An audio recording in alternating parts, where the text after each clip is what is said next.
Shabbat Shalom à tous. Aujourd'hui, ce soir, Parashat Tazria. Donc, c'est une paracha que nous découpons en deux parce que normalement, l'année passée en tout cas, c'était une double paracha, un paracha Tazria Metzora. Donc ici, nous coupons, je vais dire en deux à cause du problème des années bissextiles et des doubles années, avec des années où il y a un mois double. Le mois d'Adar, mais en tout cas ici, donc cette paracha Tazria elle a déjà été donnée bien sûr l'année passée en même temps que Metzora, mais elle est un petit peu complétée. Évidemment, comme chaque année, on a essayé de compléter pour ne pas redire toujours la même chose et pour apporter des nouvelles pensées. Alors, je vais remettre ce moment entre les mains du Seigneur, si vous le permettez. Seigneur, nous voulons te louer et te bénir pour ce moment que tu nous donnes.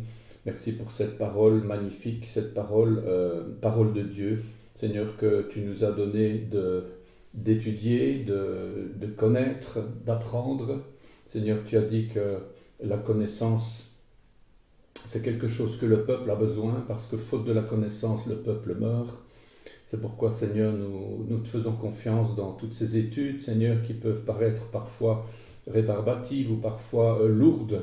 Seigneur, nous sommes en recherche, nous sommes tous en recherche et nous ne voulons pas paraître plus que nous ne sommes, Seigneur, et nous te demandons ton aide et son secours. Et nous te demandons de bénir ce moment, Seigneur, et de bénir aussi, de préparer aussi Bernard qui apportera l'Haftara demain, Seigneur, cette paracha qui nous apporte beaucoup de bien.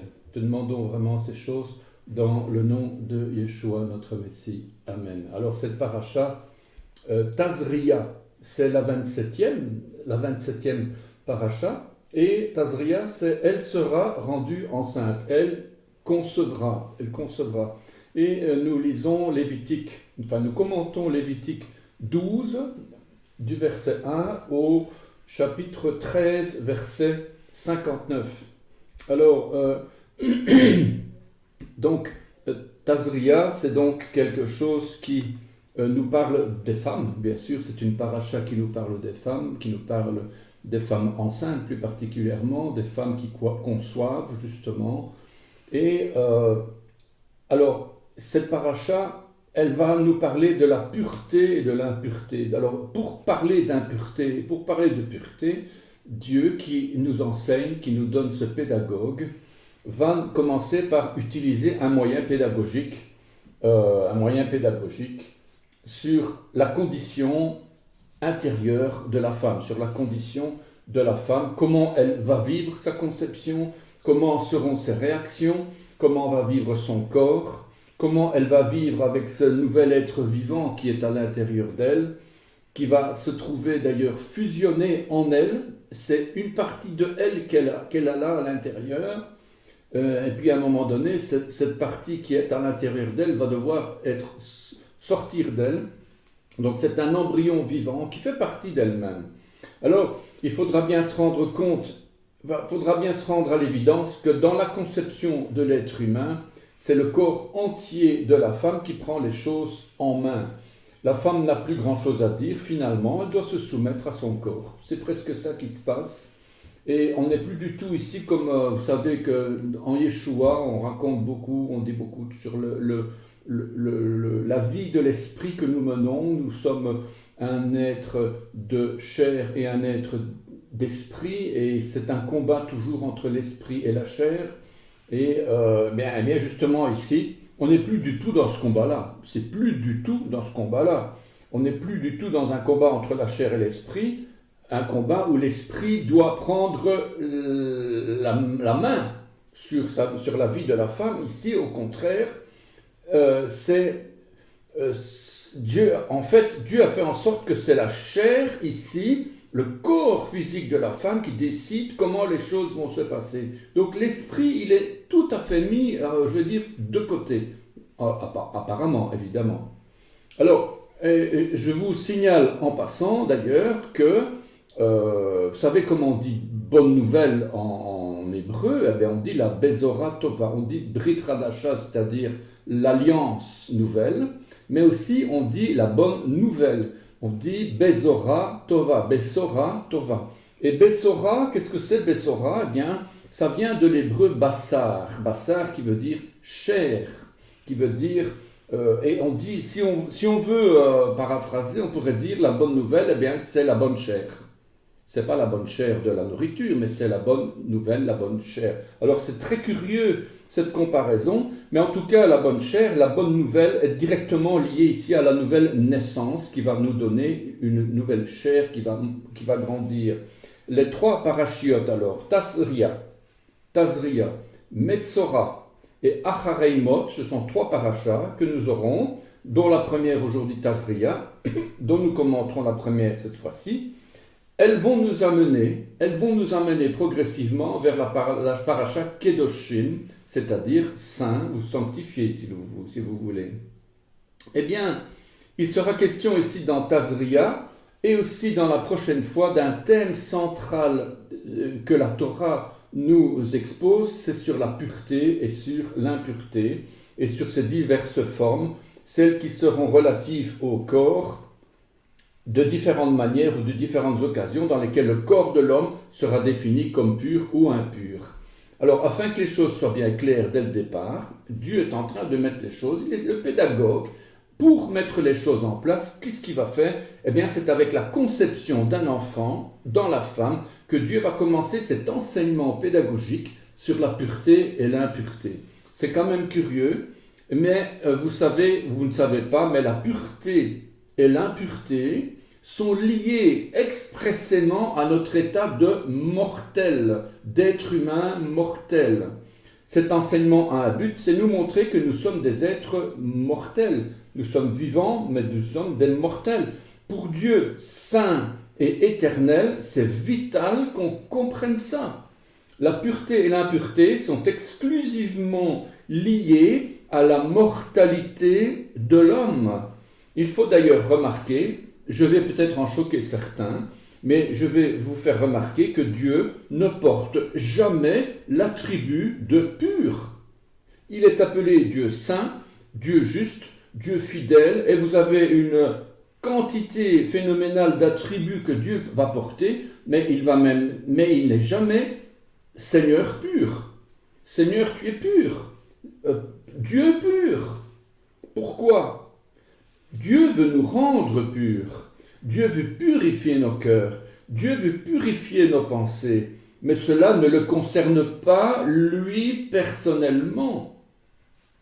Alors, on va rentrer plus loin dans le détail, vous comprendrez tout de suite pourquoi. Les lois de Touma, Nida et Mikvé appartiennent à la catégorie des commandements de la Torah que l'on appelle les Chukim. Chukim, les lois, les ordonnances, on va dire, ce sont des décrets, Chukim, ce sont des décrets divins pour lesquels il n'y a pas de raison qui sont données explicitement du pourquoi, du comment. Ce sont des lois qui ne sont pas compréhensibles intellectuellement. Alors, telles que sont par exemple le vol, l'interdiction du vol, l'interdiction du meurtre, certains commandements qui commémorent les événements fondateurs de l'histoire juive, comme Pessah, Sukkot, toutes ces lois-là, c'est clair et net. En tout cas ici, les lois de Touma et de Tahara, donc le pur et l'impur, la pureté et l'impureté, sont au-dessus de la raison.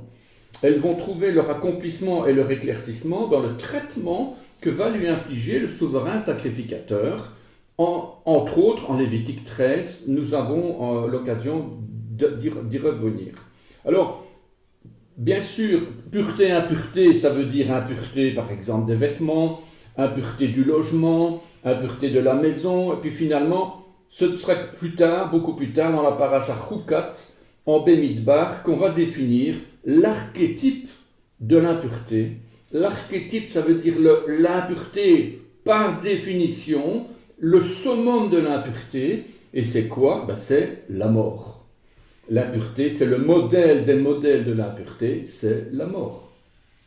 Alors, shalom à tous, Shabbat shalom à tous, j'en profite pour saluer Karim, Nel, Nicolas, Prosperus Gis, Prosperus, etc. Donc tous ceux qui sont là, qui ne sont pas forcément dans le chat, mais qui nous suivent, en tout cas, je vous souhaite un Shabbat shalom. Alors, il y a un texte que j'ai retrouvé d'un certain monsieur Georges Ancel, qui est un juif de la synagogue, hein, voilà, et il dit, l'impureté n'a rien à voir avec la saleté.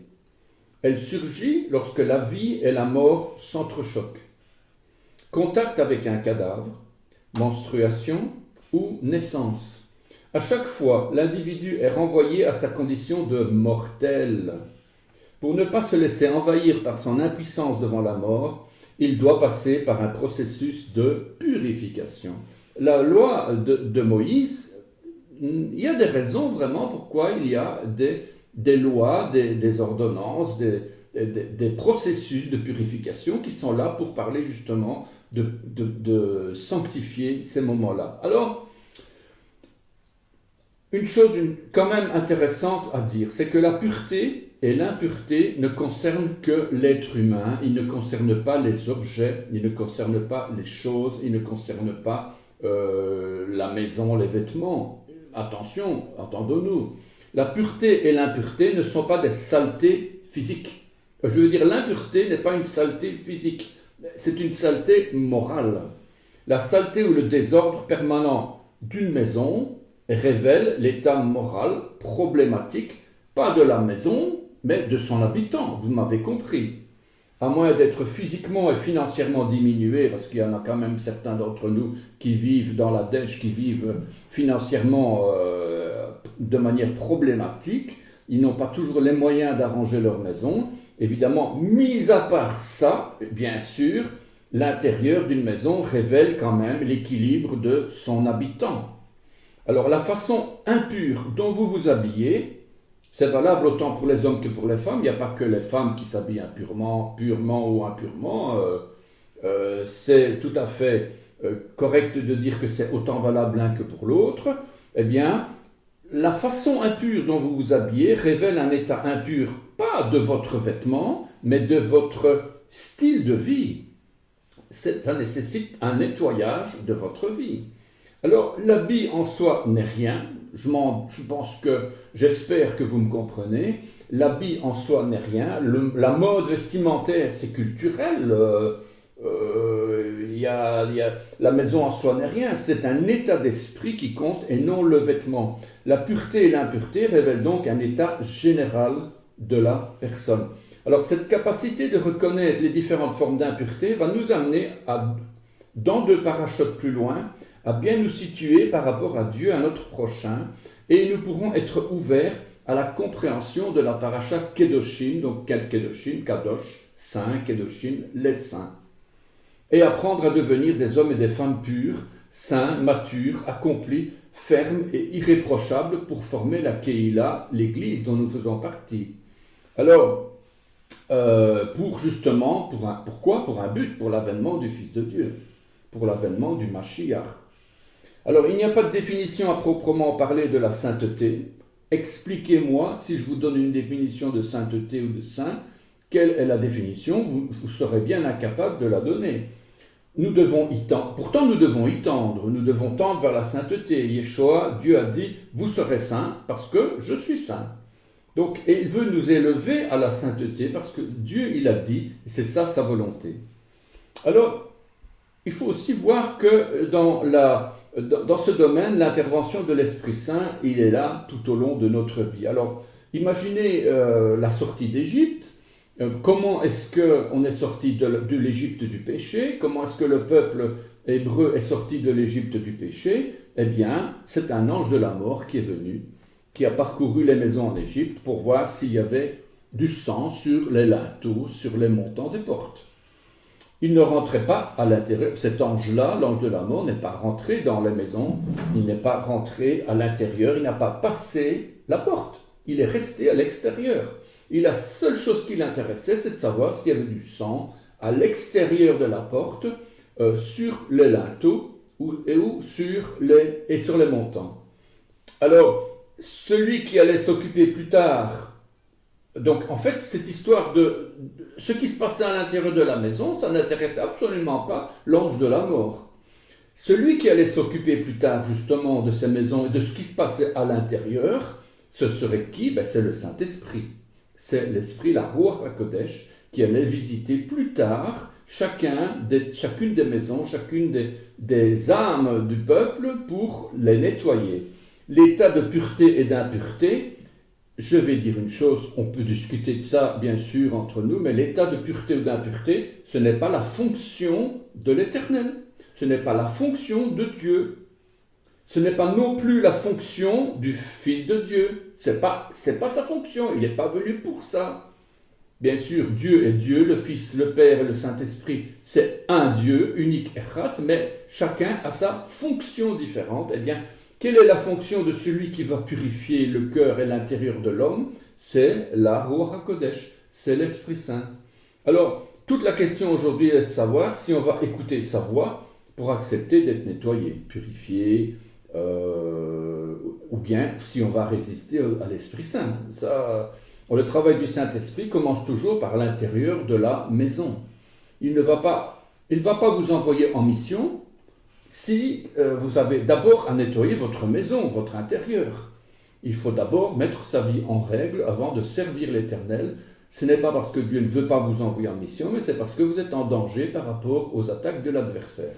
Il faut d'abord empêcher toutes les portes entr'ouvertes de votre âme, de laisser rentrer le diable et les démons et les ténèbres du dehors, si vous n'êtes pas encore tout à fait nettoyé, je vais dire, en règle devant Dieu. Alors, voyons voir un petit peu l'origine d'où vient justement toutes ces choses-là. Alors, pour mieux comprendre la source de la pureté et de l'impureté, il nous faut revenir au livre de la Genèse, et on va parcourir un petit peu ce livre-là, et c'est là qu'on va découvrir dès le début l'action du Saint-Esprit. Alors, en Genèse 2, lorsque la Torah nous décrit la création de l'homme, après qu'elle ait décrit la création dans son ensemble, au premier chapitre, nous lisons la chose suivante. Alors, va yitsev Adonai Elohim, donc, et forma l'Éternel Dieu, et ha-adam, l'homme, afar, de la poussière, min ha-adama, donc, qui vient de la terre. Va y par be apaïv, et il souffla be apaïv dans ses narines, nishmat chaim, un souffle de vie. Va yehi adam, et l'homme devint, donc le verbe vayehi c'est être, le verbe être, vayehi à Adam, l'enefesh, une âme, chaya, vivante. Alors vous voyez qu'on voit que la vie est l'amalgame de deux éléments apparemment contradictoires, la poussière de l'argile, de la terre, c'est la matière par excellence, et d'autre part l'âme de la vie. Alors pourquoi est-ce qu'on vient dans Genèse ici? C'est parce qu'il faut comprendre une chose, c'est que c'est un amalgame entre de la matière et de l'esprit. Et cet amalgame va faire l'objet de la réflexion humaine depuis la nuit des temps, et il va se réaliser au travers de l'homme. C'est une âme vivante. D'ailleurs, le Targum, qui est la traduction en araméen de la Torah, va désigner comme Ruach Memalela, un esprit qui parle. La pureté et l'impureté existent parce que ça fait partie du fait de juxtaposer l'un à côté de l'autre matière et esprit. Ce qui est caractéristique d'ailleurs de notre vie, nous sommes matière et esprit. Tant que l'homme est en vie, il est capable à travers son esprit de vivre, de parler, d'agir, de traduire, de changer, d'élaborer, de raffiner, de créer, d'avoir des relations avec son entourage, le monde entier. Et l'homme et le monde n'ont pas été créés pour des vanités, par le souffle de vie Nishmat Chaim, qui lui a été insufflé, donc l'Esprit Saint a insufflé cette vie dans son être entier. Nishmat, donc ça vient de Neshama, c'est l'âme. L'homme est devenu un Nefesh Chaya. Nefesh Chaya. Alors, d'abord créé pour être une âme vivante, l'homme a ensuite été habité par la Ruach HaKodesh, l'Esprit Saint, pour être parfait à la ressemblance de Ben Elohim, le Fils de Dieu. Ce monde a été donné à l'homme de manière quasi brute, et c'est à l'homme de le rendre plus élaboré grâce à l'esprit que Dieu a mis en lui. C'est un petit peu l'idée aussi. Alors cette capacité de changer le monde brut en un monde évolué, de se transformer, de grandir en sagesse, en intelligence, en stature devant Dieu, devant les hommes. Ça a été donné à tout homme pour s'exprimer au travers. J'ai mis ici quelques exemples, mais ce n'est pas que ça, évidemment, hein. Les sciences, l'art, l'éducation et tous les domaines de la vie, l'amour, pour finalement donner la vie elle-même au travers du couple. Alors, dans cet amalgame du corps et de l'esprit, lorsque le corps ne sera plus à même d'évoluer pour l'une ou l'autre raison, il va falloir alors se demander à partir de quel moment il y a un phénomène d'impureté qui va déconnecter ce lien qui existait entre le corps et l'esprit. Je suppose que vous voyez déjà où on veut en venir, c'est que corps et esprit, forcément, ça provoque quelque chose de pas normal. Le corps et l'esprit, c'est comme l'huile et l'eau, ça ne peut pas aller ensemble, le corps et l'esprit. Eh bien ici, l'homme est créé de corps, de matière et aussi d'esprit. Et donc, il y a forcément des règles à suivre, des lois à respecter, un processus de purification à créer, puisque l'esprit ne peut pas supporter le corps impur. C'est impossible. Et donc, forcément, c'est comme si on veut mélanger l'huile et l'eau, quoi. C'est impossible.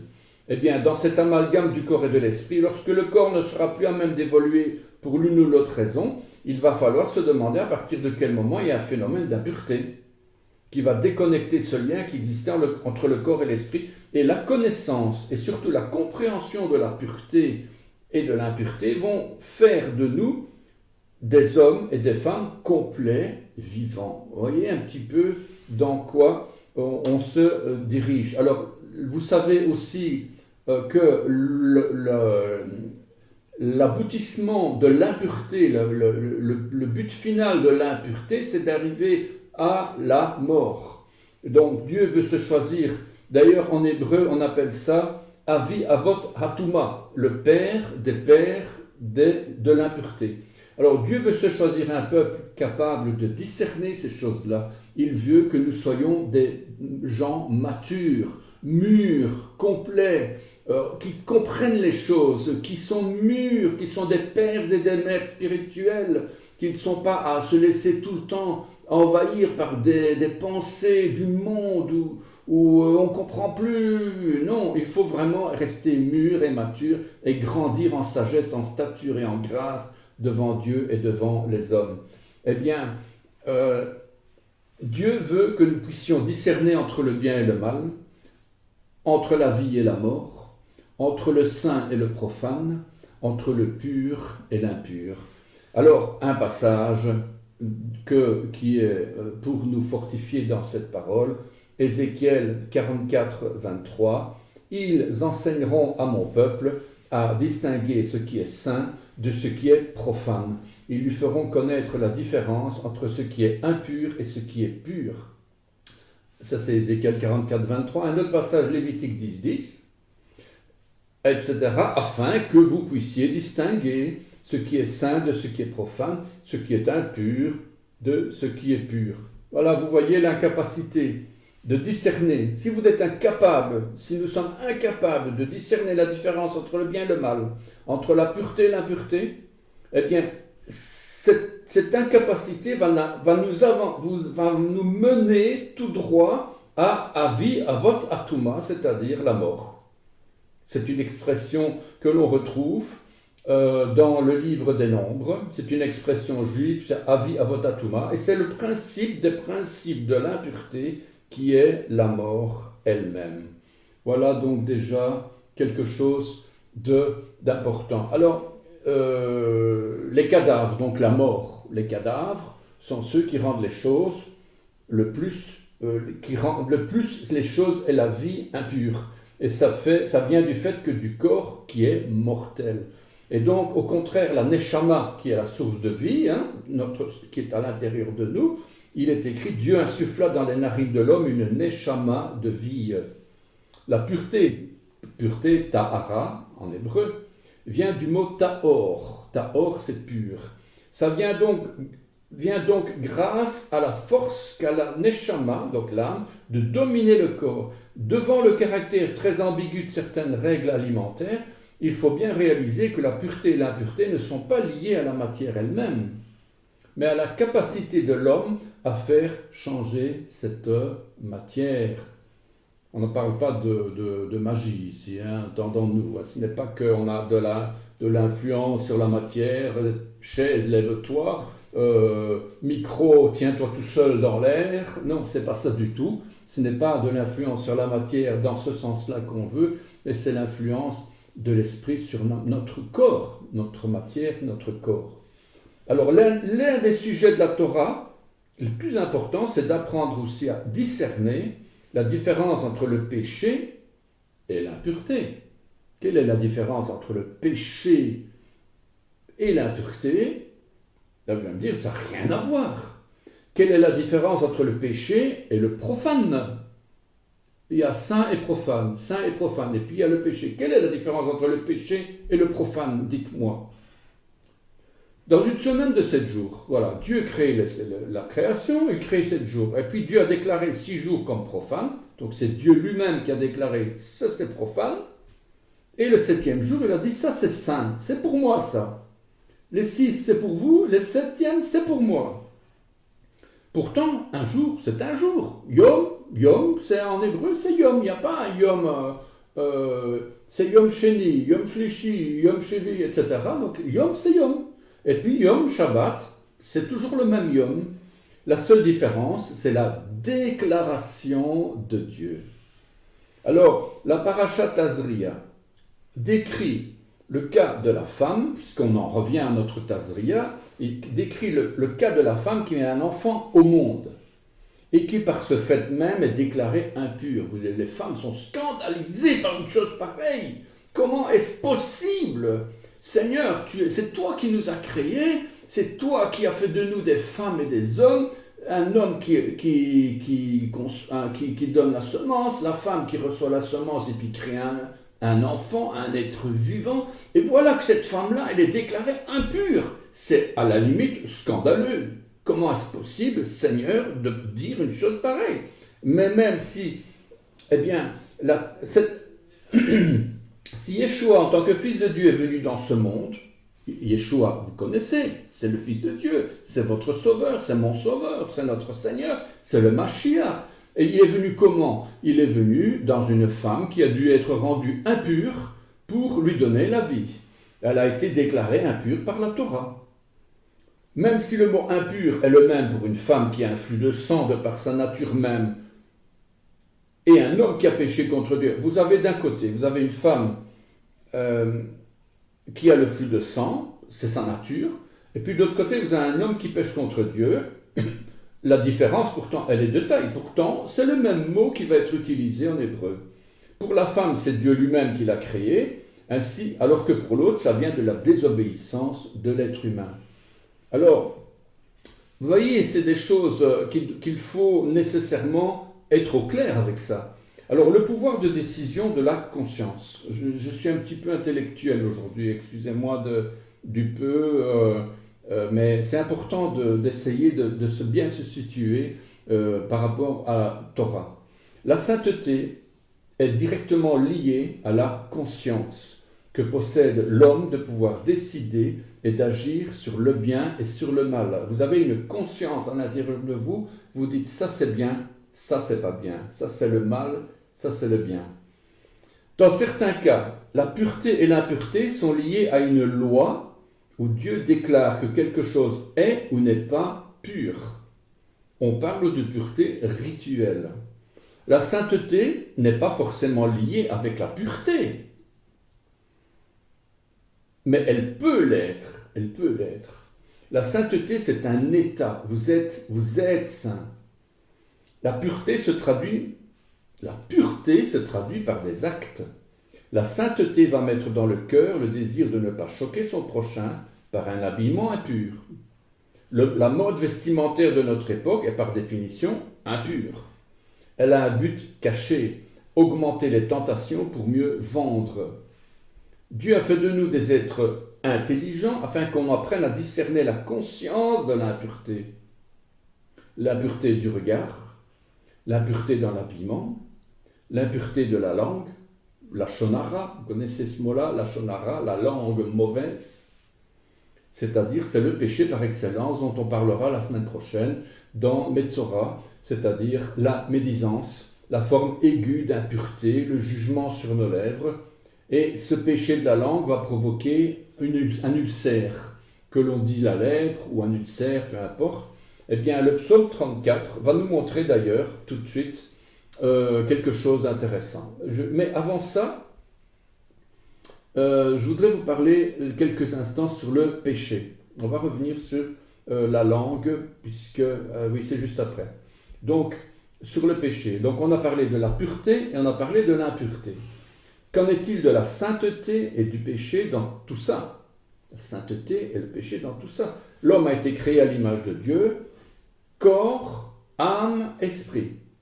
Le corps nous sert à reconnaître qui nous sommes, reconnaître le monde autour de nous, à reconnaître ça c'est un arbre, ça c'est ma main, ça c'est mon index, donc je reconnais le corps.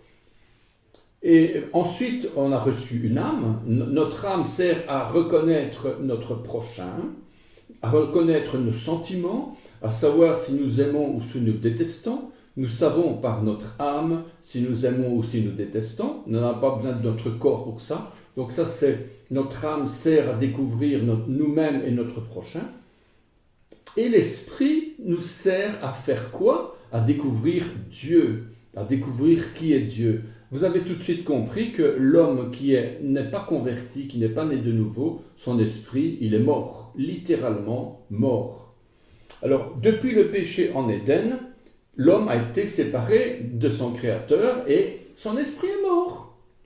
Il n'a plus qu'un corps et une âme, c'est tout. L'esprit, il est là, mais il est mort. Alors, le péché de notre esprit, notre esprit peut pécher. Alors, je vous donne 3 parties, le péché de notre esprit, le péché de notre âme et le péché de notre corps. Alors, le péché de notre esprit. Alors, nous sommes morts par nos offenses, dans lesquelles nous vivions autrefois, vous connaissez ce passage. Donc, notre esprit était mort. La Bible dit, nous étions morts par nos offenses. Pourtant, notre corps et notre âme vivaient bien. J'avais bien des pensées de haine et d'amour. J'avais bien mon corps qui avait mal ou qui marchait, qui vivait. Donc, mon corps et mon âme vivaient bien, mais mon esprit était mort. Donc, nous étions morts par nos offenses. Notre esprit mort nous a complètement déconnectés de l'Éternel. C'est ce que sont les païens que nous étions aussi avant. Alors, ces païens déclarent parfois sans vergogne et sans hésitation, Dieu n'existe pas, qu'est-ce que tu racontes? Mais enfin, tu rêves ou quoi? Dieu, mais il n'existe pas, c'est une invention, c'est une fable. Voilà, donc ça c'est un païen, parce que son esprit il est mort, il ne peut pas reconnaître que Dieu, parce que son esprit est mort, il ne le voit plus. Pour pouvoir reconnaître Dieu, il faut avoir son esprit renouvelé, nouveau, né de nouveau. Donc c'est bien l'esprit qui va naître de nouveau dans notre nouvelle naissance. Eh bien, c'est vrai que Dieu est esprit, et pour voir et sentir Dieu, il est indispensable d'avoir un esprit vivant. Pour avoir un esprit vivant, il faut croire comment? Il faut croire en Yeshua. Celui qui croit au Fils a la vie éternelle, Jean 3, verset 36. Jean 3, verset 36, celui qui croit au Fils a la vie éternelle, celui qui ne croit pas au Fils ne verra point la vie, mais la colère de Dieu demeure sur lui. Donc voilà, il faut croire en Yeshua, c'est inévitable, il n'y a pas deux solutions pour être né de nouveau, c'est Yeshua, celui qui croit au Fils, il a la vie éternelle. Malheureusement, depuis la chute, ce qui fonctionnait encore chez les hommes, c'était le corps et l'âme. L'esprit, lui, était donc mort. Donc, le péché, je vais peut-être dire une bêtise, on est là pour discuter, c'est une paracha, d'ailleurs on est là pour collaborer, si jamais vous avez quelque chose à me dire, vous m'écrivez sur paracha, d'ailleurs je pense que je l'ai ici, est-ce que j'ai ça paracha, je ne sais plus ce que j'avais mis ça c'est pour s'inscrire, non c'est pas ça. Ah, je ne l'avais pas mis. Peu importe. Ça n'a pas d'importance. Vous m'écrivez et vous dites, je ne suis pas d'accord. Mais en tout cas, on est là pour discuter. En tout cas, selon moi, le péché n'a que peu ou pas d'influence ou d'action sur le pécheur, sur le païen. Pourquoi? Parce qu'il est mort spirituellement, il ne sait pas qu'il y a le péché. Pour lui, le péché, ça n'existe même pas. Il n'y a pas Dieu, donc il n'y a pas de péché. Quelqu'un qui ne croit pas en Yeshua et qui n'est pas né de nouveau est de toute façon condamné. Qu'est-ce que tu dis, frère? Et ceux qui... Écoutez, la parole, elle dit, celui qui croit en Yeshua, il sera sauvé, celui qui ne croit pas sera condamné. Il n'y a pas 36 solutions à cette question-là. Donc moi, je lis la parole de Dieu, et pour moi, il faut croire en Yeshua pour être sauvé, et il ne faut pas croire en Bouddha ou Mahomet, ou des choses comme ça. C'est la seule façon d'être sauvé. Eh bien, si vous n'avez pas la foi en Yeshua, si vous n'êtes pas sauvé, le péché, vous êtes de toute façon mort par vos offenses, vous êtes de toute façon condamné. Donc, que vous péchiez, que vous tuiez, que vous frappiez, de toute façon, ça ne change rien du tout à votre état d'éternité. Vous serez de toute façon condamné dans l'éternité. Donc, pour un païen, il n'y a pas de péché, on va dire puisqu'il il est péché.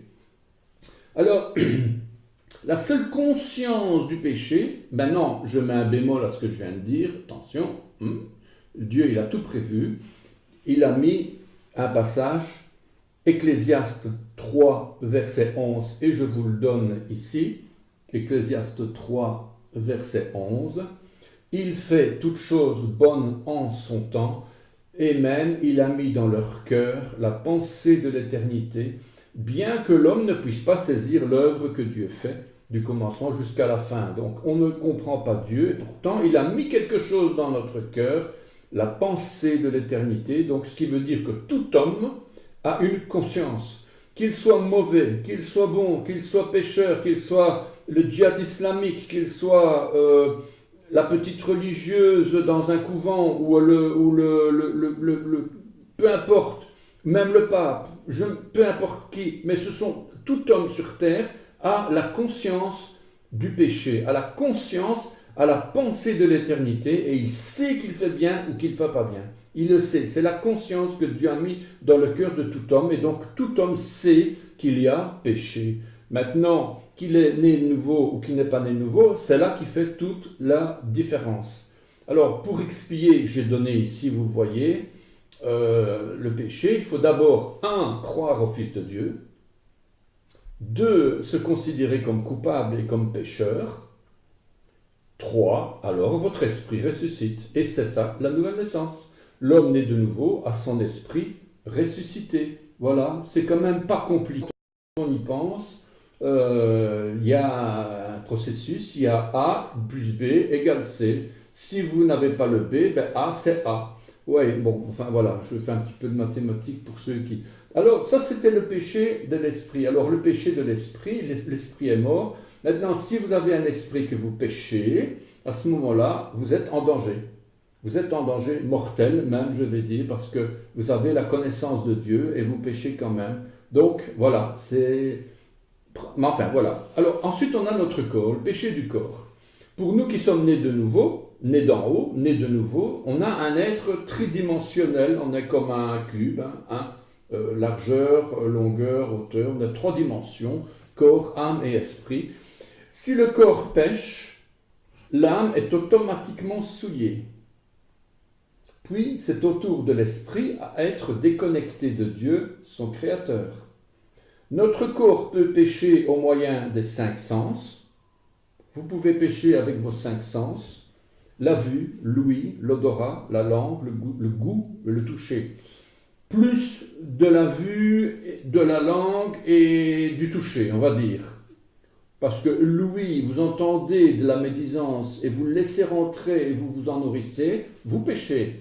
L'odorat, je ne vois pas bien comment, mais peut-être. La langue, le goût, vous mangez quelque chose d'interdit, vous mangez quelque chose de néfaste, ça va vous faire du tort à votre corps.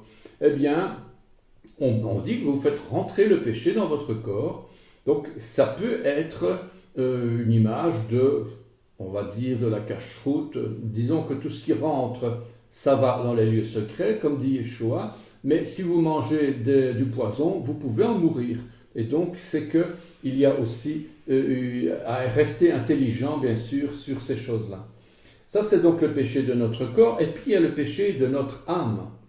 Si c'est l'âme qui pêche dans ses pensées, contre sa propre conscience, vous avez une conscience, vous savez très bien, ce n'est pas l'esprit qui pense qu'il y a Dieu, qu'il n'y a pas Dieu. Non, ici c'est votre âme. Vous pensez à quelqu'un et vous avez de la haine pour cette personne. Vous êtes en train de vous tourmenter à l'intérieur, vous êtes en train de vous ronger l'intérieur. Eh bien, c'est votre âme qui se ronge, c'est l'âme qui pêche contre sa propre conscience, qui est là comme sonnette d'alarme. Vous savez que votre conscience est une sonnette d'alarme qui est en train de vous avertir. Attention, attention, vous êtes en train de pécher là, attention. Dieu nous a mis cette conscience justement comme sonnette d'alarme. La Bible dit que tout ce qui n'est pas le fruit d'une conviction, connaissez ce passage, tout ce qui n'est pas le fruit d'une conviction est péché. Donc l'âme qui pêche fait pécher le corps et l'esprit est souillé aussi du coup. Vous voyez ? Alors maintenant, on dit, ouais, mais là, le péché, mais c'est quand même le diable qui nous a provoqué tout ça depuis le jardin d'Éden. Tout ça, c'est à cause du diable. Eh bien, finalement, si on compte bien, comptez bien, le péché peut rentrer en nous par combien de portes? Combien de portes? Eh bien, moi, je compte notre esprit, notre âme et les 5 sens. Ce qui veut dire qu'en tout, nous avons 7 portes différentes. Alors, le péché suscité par le diable se situe au niveau de nos pensées et uniquement de nos pensées. Autrement dit, ce sont nos propres pensées qui nous font tomber par la cause du diable, on va dire. Mais il peut arriver que notre filtre laisse passer des pensées diaboliques. Le diable donc n'intervient que pour 1/7 de toutes nos portes. Autrement dit, 1/7, si je compte bien, ça fait à peu près 15% de l'ensemble de toutes nos ouvertures charnelles. Le diable n'est fautif, si on peut dire, parce que nous on laisse ouvert, on peut ne pas accepter les pensées. Si vous recevez une pensée, tout d'un coup vous voyez quelqu'un que vous n'aimez pas trop, mais vous ne le dites jamais, mais le diable il a bien compris que vous ne l'aimiez pas trop, il est en train de vous envoyer des pensées diaboliques dans votre esprit, et dans votre âme, et vous êtes en train de vous tout ruminer contre la personne, sans savoir que finalement c'est un véritable piège que vous êtes en train de laisser rentrer, que vous n'avez pas fait fonctionner votre casque du salut et votre filtre. Vous avez des filtres, et voilà, et le diable, il a utilisé 15% de vos capacités pour vous faire tomber, alors que vous avez 6 autres portes qui peuvent encore vous faire tomber. Eh bien ici, 15%, voilà. Alors nous sommes donc responsables de nos péchés pour 75%, pour 75% restants. Donc tout est question de discernement. Voilà, donc. Alors dans une de ces portes, on va dire, il y a une notion intéressante que j'ai donnée comme ça, c'est la langue. Et on va lire ce passage avant de rentrer dans la paracha. Psaume 34, de 13 à 15, dans ce psaume, on voit que celui qui préserve sa langue du mal est appelé Netzer, Notzrim, les gardiens. Vous savez que Notzrim, les chrétiens en Israël sont appelés des Notzrim. On voit des Notzrim, ce sont les chrétiens, les gardiens. Mi ha-ish. Mi, qui? Mi, c'est qui? Ha-ish, qui est ce? Ha, c'est ce, lo. Mi ha-ish, quel est cet homme? He chafetz, celui qui prend plaisir. He chafetz, qui prend plaisir. Chaim, à la vie. Oev, qui aime ou qui désire. Yamim, Oev, Yamim, les jours, qui aime les jours. Ici, le texte dit qui aime prolonger. Donc, mais en hébreu, c'est qui aime les jours, au pluriel. Pour jouir, lirot, tov.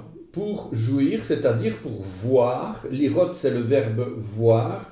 De raa, lirot, voir. Le bon. Pour voir du bon.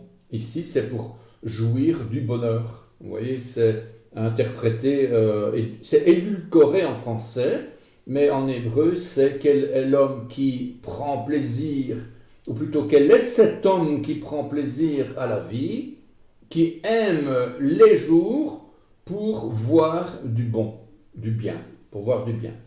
Eh bien, on continue. Netzor leshoncha. Netzor, c'est préserve. C'est un impératif, je crois. Netzor leshoncha. Préserve les. Shoncha, ça vient de lachon. Pardon, leshon, c'est lachon, la langue. Lachon et leshoncha, c'est ta langue. Préserve ta langue de quoi? Mera, du mal. Ou et sfatecha et tes lèvres, préserve ta langue du mal et tes lèvres, mi daber, des paroles, mirma. Mirma, c'est trompeuse, de la ruse.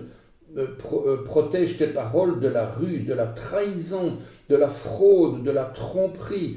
C'est pas tout. Éloigne-toi, sourd, mera, éloigne-toi du mal, mera, en venant du mal.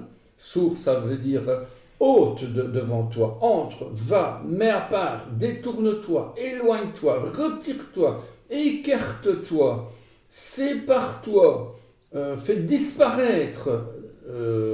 disparaître du mal, c'est ça que ça veut dire. Va à Setov, fais le bien, va à et fais le bien. Bakesh, exige, cherche, désire de toutes tes forces, shalom, la paix. Verad ferou, cherche, recherche la paix. Voilà. Voilà, donc nous avons un petit peu parlé là, un petit peu de pureté, d'impureté, du péché, de toutes ces choses-là. Maintenant, rentrons particulièrement dans cette paracha. Plus de 48 minutes d'introduction, je m'en excuse, mais c'était intéressant de voir sur la pureté pour préparer un petit peu pourquoi la femme ici est considérée comme impure, alors qu'on pourrait crier au scandale, Seigneur, qu'est-ce que tu es comme Dieu de considérer la femme qui va donner naissance comme une femme impure. Eh bien voilà, donc la pureté et l'impureté n'ont absolument rien à voir avec le péché. Voilà, et la sainteté aussi, hein, ça. Tazria, alors, Tazria, c'est donc des lois qui concernent la pureté et l'impureté, ce qui se rapporte à la naissance d'un enfant.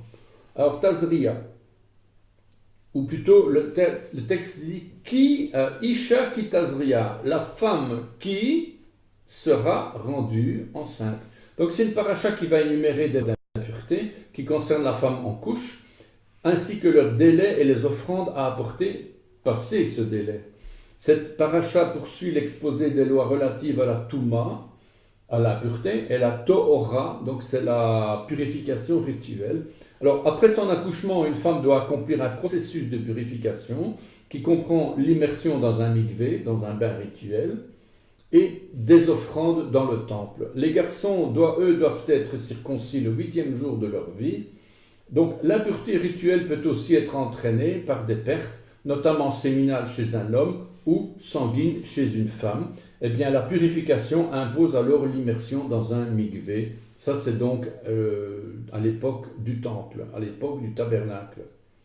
Alors le mot tazria, qu'est-ce que ça veut dire tazria? C'est une forme grammaticale causative, ça veut dire faire. Et ça vient du verbe zara, ça vient du verbe semer, la semence. Zera, Zara, c'est semer, ensemencer. Et le verbe Zara n'est pas techniquement provoqué par la femme, c'est évident, puisque ce n'est pas elle qui ensemence. La semence, ce n'est pas la sienne. Elle ne fait que porter celle que l'homme lui a donnée. C'est l'homme qui jette, c'est l'homme qui plante, c'est l'homme qui met. Donc Zara, d'ailleurs, signifie des descendants dispersés, éparpillés de la semence, des graines. Si vous jetez des graines dans le sol, vous éparpillez de la semence. Et le texte dit donc Isha ki tazria, ça signifie lorsqu'une femme sera rendue enceinte. Telle est la meilleure façon de prononcer la forme causative ifil de elle concevra. Donc mettant l'accent sur la personne responsable en premier, l'homme. Ici, il s'agit d'une prévenance de l'Éternel à l'égard de la femme, qui sera en quelque sorte mise de côté pour un temps pour état d'impureté rituelle. Il s'agit déjà, avant d'aller plus loin, d'un avertissement divin aux hommes religieux, qui pourraient se la prendre de haut, qui voudraient se considérer comme nous, on est rituellement purs, nous, messieurs, mesdames, nous sommes des hommes, nous sommes rituellement purs. Parce que ce sont des hommes, ils auraient fait quelque chose pour le devenir, comme s'ils avaient fait quelque chose pour le devenir. C'est bien évidemment faux, il est important dès lors de revenir sur le vrai sens de la pureté et de l'impureté. Donc vous avez tout de suite compris qu'on ne parle ni de sainteté, ni profane, ni toutes ces choses-là. Lorsqu'une femme est impure à cause de son indisposition ou lorsque quelqu'un se vautre dans la pornographie, le mot est le même. Le mot impureté est le même. Pourtant, l'un pratiquera un péché par pensée ou par action, et l'autre sera tout simplement mis à l'écart pour des raisons de sa propre nature, la femme. Il ne faut jamais perdre de vue que si la femme est directement concernée, ici, l'homme n'est pas absent. L'ambiguïté grammaticale, alors, le verbe tazria a cette particularité de s'écrire de la même façon au masculin comme au féminin. L'ambiguïté grammaticale a un but bien précis, montrer la co-responsabilité de l'homme et de la femme dans l'enfantement. L'homme, il est là, il est présent. La phrase en hébreu peut être prononcée de manière tout à fait grammaticalement correcte. Lorsque toi, Marie, tu donneras ta semence à ta femme, Isha ki tazria, puisqu'on dit lorsqu'une femme concevra, eh bien on pourra dire lorsque toi, Marie, tu donneras ta semence à ta femme, lorsque tu feras en sorte que ta semence permette à ta femme de donner naissance à un garçon ou à une fille, la suite dit Va yalda zachar vetameach shiveat yamin kimei nida toda titema. Si la phrase ne concernait que la femme, le texte n'aurait pas parlé de la semence de l'homme. Cela dit, lorsqu'une femme donnera naissance, ici le mot naissance, semence, est explicite par contre lorsque Dieu déclare à la femme de Manoah, lorsque vous connaissez Manoah, le père de Samson, donc Manoah et sa mère, Samson, Dieu déclare à Manoah, sous une forme de promesse, dans Juge 13, verset 3, « Tu concevras et tu auras un fils ». Eh bien, le texte dit « Ve yaledet ben », donc ce n'est pas la même chose. Alors, on continue. Alors, pourquoi une femme est-elle déclarée Nida? Nida, donc, alors, pourquoi la Bible considère la femme accouchée maintenant comme impure? Maintenant, elle a conçu, elle est accouchée, et la Bible dit qu'elle est impure. Alors, nous verrons plus tard la relation qu'il y a entre la femme physique, dont parle la Bible, et la femme spirituelle, qui représente le peuple réceptacle Israël. Tout au long de la Bible, la femme représente Israël, cette femme qui sera persécutée par le dragon. Et malgré que cette femme ait été choisie comme épouse du Mashiach, l'épouse de Christ, malgré que ce peuple ait été choisi comme peuple élu, peuple réceptacle d'où viendra le Fils de Dieu, Dieu va la garder à l'abri du péché d'orgueil en l'enfermant dans un état de femme impure. Donc l'impureté peut être soit d'ordre physique, soit d'ordre moral, soit encore rituel. Ce type d'impureté empêche l'homme et la femme de s'approcher de Dieu. Comme on le sait, l'impureté menstruelle de la femme n'a rien à voir avec l'état de péché, par pensée, ola, ou par action, khatat. Donc la Torah déclare que le flux sanguin qui accompagne l'accouchement est assimilé au flux sanguin de la nida, dont elle doit observer les lois. Cette comparaison de l'accouchée, celle qui est accouchée, cette comparaison à la nida, ça explique une explication. Ça nécessite une explication. La nida, c'est le principal commandement d'un ensemble de lois religieuses appelées ta'ara amishpacha, c'est-à-dire les lois de pureté, amishpacha, la famille, loi de pureté familiale. Le principe, c'est que la femme mariée est considérée comme rituellement impure pendant la période de ses règles, et ça implique une séparation physique temporaire du couple. L'agriculteur qui travaille, un exemple parmi tant d'autres, l'agriculteur qui travaille dans les champs, il a travaillé pour nourrir sa propre famille.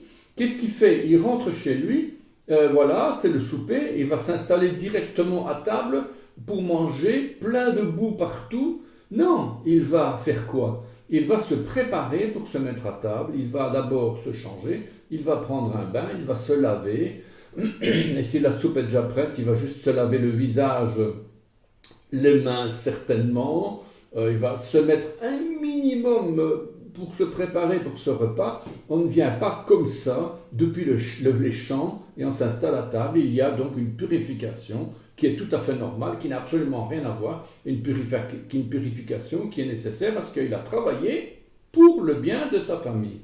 Eh bien, c'est un petit peu dans ce sens-là. Et ben voilà. Alors, il serait peut-être bon de remonter jusqu'à Adam et Ève lorsque l'Éternel a promis à la femme des enfantements dans la douleur. Aussi, c'est quelque chose que Dieu a mis sur l'homme et la femme, en tout cas particulièrement sur la femme. Verset 16, je vous montre le passage. Il dit à la femme, j'augmenterai la souffrance de tes grossesses. Tu enfanteras avec douleur et tes désirs se porteront vers ton mari, mais il dominera sur toi. Tu enfanteras avec tes désirs pour ton mari, mais il dominera sur toi. Voilà, donc, je ne lis pas en hébreu, comme ça on va plus vite. Lorsque Dieu dit à la femme qu'il augmentera la souffrance de ses grossesses, il dit Arba, Arbé. C'est comme s'il disait j'augmenterai la souffrance de tes grossesses de la même façon qu'envahissent des essaims de sauterelles dans les champs. Puisque Arbé, c'est des sauterelles. On trouve 24 occurrences de ce mot-là dans la Bible. Donc, les deux mots Arbé avec un Hé et Arbé sans Hé, ça vient du mot rabat. Les deux viennent du même mot qui veut dire multiplier, augmenter, croître, s'accroître et accumuler, s'écouler. Donc on voit déjà ici le but de la souffrance, c'est renforcer la personne qui souffre. Pendant la nida et plus tard pendant l'accouchement, la souffrance que vit la femme à ce moment-là, c'est itzavon. Souffrance, peine, travail, labeur, privation, douleur. C'est un nom masculin. C'est un rappel que l'affliction de la femme ne tient pas l'homme pour innocent dans sa souffrance. Ça vient de atsav. Atsav qui veut dire être affligé, irrité. Mais ça veut dire aussi honorer. Donc la souffrance, malgré qu'elle va affliger une douleur, elle va faire honneur à la femme. D'ailleurs, la grossesse dont parle Genèse 3,16, Héron ou Héraïon, grossesse. Ce mot vient de hara, qui veut dire concevoir, enceinte, père, enfanté. Ce mot contient deux lettres, le hé, deux hé, avec un resh au milieu, donc deux hé autour de la vie. Alors, il y a d'autres commentaires qui vont voir dans l'impureté de la femme une soumission totale à son corps et non plus à son esprit. C'est ce que je vous ai dit au début. C'est un des aspects qui est considéré comme impur, où elle n'a plus la maîtrise, mais où c'est le corps, la chair, en entier, qui dirige la naissance de la vie. C'est Dieu qui l'a fait comme ça. Alors, lors de la naissance et pendant 9 mois, c'est le corps de la femme en entier qui prend en charge la direction de son être tout entier. Alors, l'ambiguïté touche au caractère divin de la femme de donner la vie, comme Dieu donne la vie. Alors, c'est peut-être aussi une des raisons pour lesquelles cette particularité est obligée à se démarquer rituellement de cet aspect de comparaison avec Dieu. Dieu donne la vie et la femme donne la vie. Donc quelque part, c'est pas normal. Il y a ici, la femme doit se démarquer de ce caractère de donner la vie et elle doit se déclarer volontairement impure devant Dieu. Vous voyez, le but aussi, c'est peut-être une des raisons principales pour laquelle elle doit être déclarée impure devant Dieu, pour le glorifier ainsi en déclarant que seul Dieu donne la vie et pas la femme. Vous voyez déjà, ça c'est une des raisons, selon moi, est une des plus importantes, parce que la femme a un pouvoir incroyable, celui de faire croître à l'intérieur d'elle-même la vie et de la donner. Bien sûr, l'homme pourrait dire pareil à son niveau, c'est lui qui a mis la semence, etc. Mais la semence sans l'air, excusez-moi, mais ça ne donne rien du tout. Donc les deux vont forcément ensemble, et même l'homme et la femme pourraient se dire, mais nous créons, nous donnons la vie. Donc pour réagir contre cette idée possible d'être considéré comme créateur, l'homme et la femme devront nécessairement se considérer comme impurs devant Dieu. Voilà. C'est pour se considérer comme impurs rituellement, vous m'avez compris. Eh bien, le risque est très grand pour les femmes qui accouchent de s'en glorifier par après, et n'est-ce pas que c'est ce qui arrive, hein? C'est donc logique que la femme devra s'en remettre à son créateur, l'unique créateur de la vie. C'est d'ailleurs certains cas étonnants de femmes qui ne peuvent pas avoir d'enfants, on ne sait pas pourquoi. C'est Dieu qui montre de temps en temps comme ça, ben, n'oubliez pas que c'est moi qui donne la vie, hein. N'oubliez pas que même en cas même en cas de viol, c'est moi qui donne la vie. Même des enfants qui viennent de viol, c'est moi qui donne la vie, dit l'Éternel. Il n'y a pas de oui, mais toi tu n'as rien à voir, c'est un viol, etc. Non, non, non, Dieu donne la vie. Si Dieu n'avait pas voulu donner la vie à un enfant qui vient d'un viol, Dieu ne l'aurait pas donné. S'il a donné la vie, c'est qu'il a compté ses cheveux, le nombre de ses cheveux. C'est extrêmement important de réaliser qu'un enfant a été désiré par Dieu, quelle que soit la façon dont il est arrivé.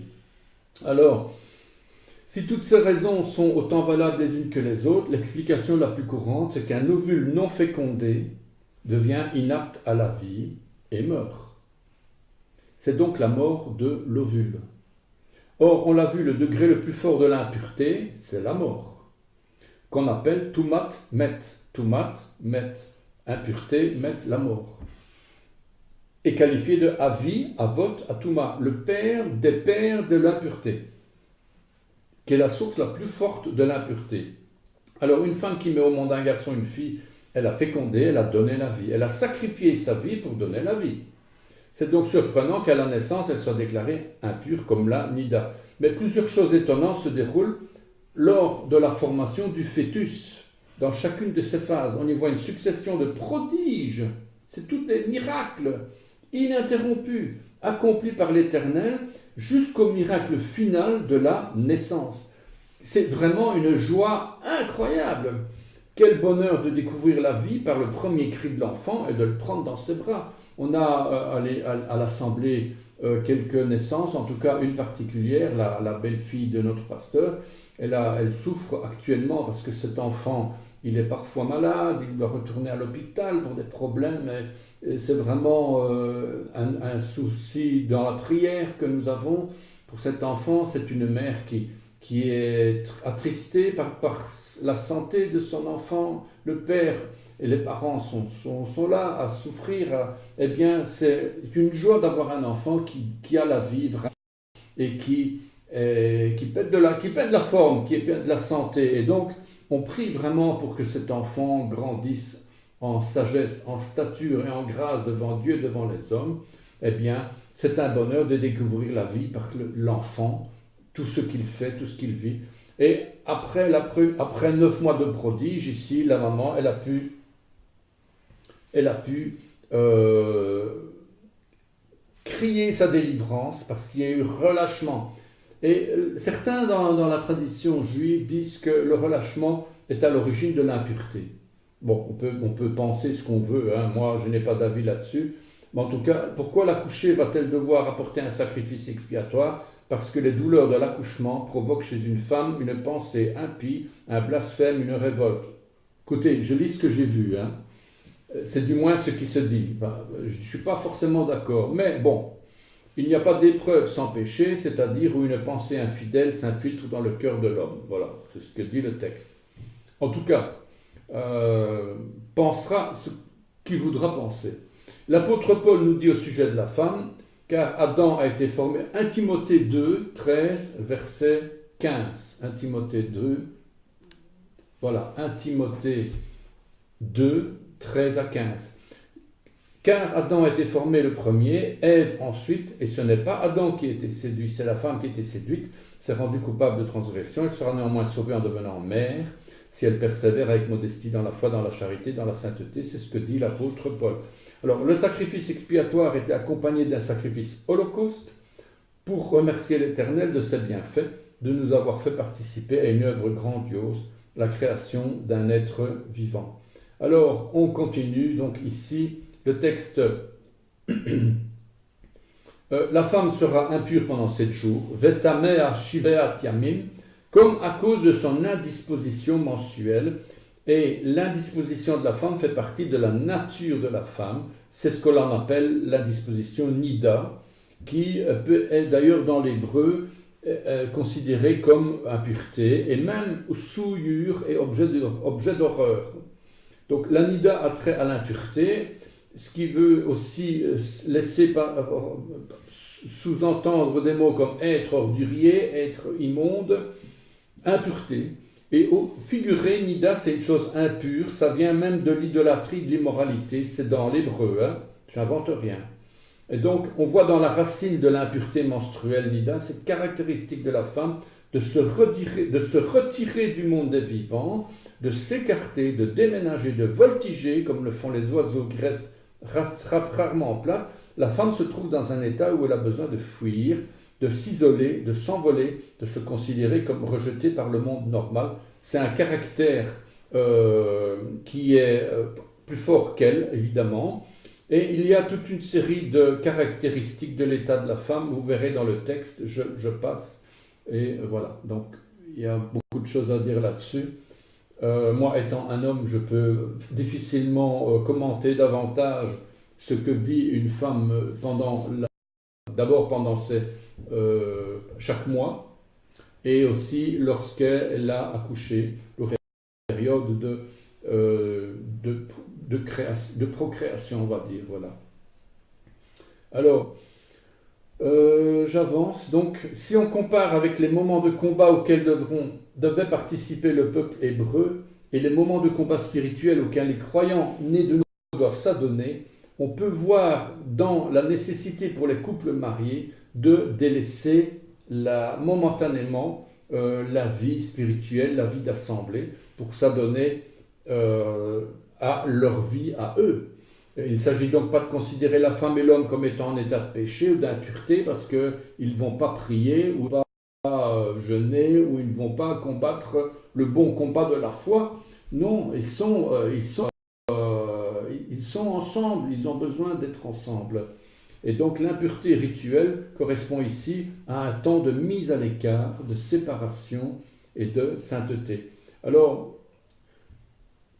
certains commentateurs parlent d'opacité. On parle dans la tradition juive, on parle d'opacité dans laquelle vit la femme lors de sa période d'accouchement, où elle se détache des pensées du monde.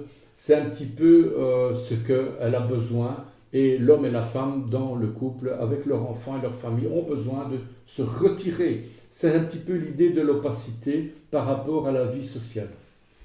Alors, le texte dit plus loin, puis 33 jours durant, la femme restera dans le sang de sa purification, elle ne touchera à rien de consacré, elle n'entrera point dans le saint lieu, que les jours de sa purification ne soient accomplis. Nous voilà donc dans cette partie où la femme devra sortir un petit peu des sentiers battus de l'assemblée, du travail de l'assemblée, de la synagogue ou du peuple de Dieu, de toute l'œuvre que Dieu a mis sur le peuple. Elle est en train d'élever son enfant, elle est en train d'avoir une vie familiale en création, et on va dire, et elle doit un petit peu s'écarter de toutes ces choses-là pour pouvoir s'occuper de sa famille. Et le père doit être là pour se préoccuper de sa femme. Alors, dans la version protestante, ça ce que je vous ai lu, c'est la version Sepharim. Donc, puis 33 jours, durant la femme restera dans le sang de purification, elle ne touchera rien de consacré, elle n'entrera point dans le saint lieu que les jours de sa purification ne soient accomplis. Version protestante, elle restera encore 33 jours à se purifier de son sang, elle ne touchera aucune chose sainte. Elle n'ira point au sanctuaire jusqu'à ce que les jours de sa purification soient accomplis. Voilà, donc c'est un peu la même chose. En hébreu, et 30 jours et 3 jours, ou shloshim yom ou shloshet, et 30 jours et 3 jours, elle restera à se purifier de son sang. Yamim teshev bidme tahara, de tout ce qui est saint, elle ne touchera pas. Bechol kodesh lotiga. Naga ici, c'est ne battra pas, ne maltraitera pas. Donc de tout ce qui est saint, elle ne maltraitera pas, elle n'étendra pas. Donc elle n'est pas en état de s'approcher vers le sanctuaire. Ve'el Amigdash Lotavo. Donc, vers le sanctuaire, elle n'ira pas jusqu'à ce que soient accomplis les jours de purification. Ad Melot Yemet Tahara. Donc, les nombres en hébreu ici s'écrivent à la dizaine. C'est quand même étonnant parce que si je dois dire 33 jours, voilà, 33 jours, comment est-ce que je dirais 33 jours en hébreu? Shloshim veshlosha yamim. Shloshim veshlosha yamim. Shloshim 30, veshlosha et 3, yamim jours. 30 et 3 jours. Ici, on dit 30 jours au singulier, 30 jours au singulier et 3 jours au pluriel. Puisqu'on voit bien, je le relis, ou shloshim, donc c'est et 30, c'est du pluriel, shloshim. Yom, c'est un jour. Ou shloshet, et 3 jours au pluriel. Donc le 30 jours, le jour, c'est du singulier, quand même curieux. Eh bien, c'est une forme particulière où l'on lit shloshim yom. Eh bien, on pourrait dire et 30 et un jour, echad, et 3 jours réels. Autrement dit, 30 jours et un echad, un jour echad, puis on ajoute encore à ça 3 jours. Ce qui voudrait dire et 30 et un jour echad, et 3 jours réels. Les 33 jours se réfèrent à une période de temps echad. Shloshim, c'est un nombre masculin pluriel absolu, c'est un pluriel, voilà, pluriel. Shloshet, c'est un nom féminin singulier cardinal construit.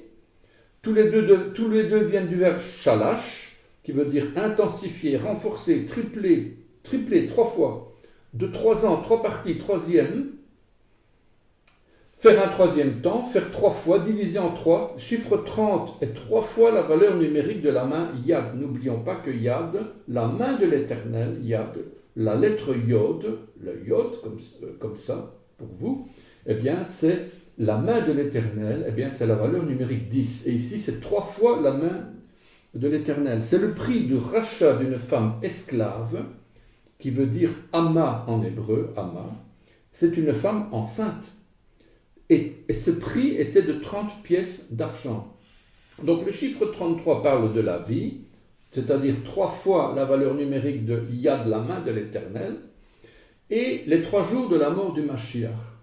Étonnant tout de même que ce chiffre 30 est lié à l'enfantement et le chiffre 3 aux 3 jours au tombeau. Voilà, c'est un petit peu une réflexion.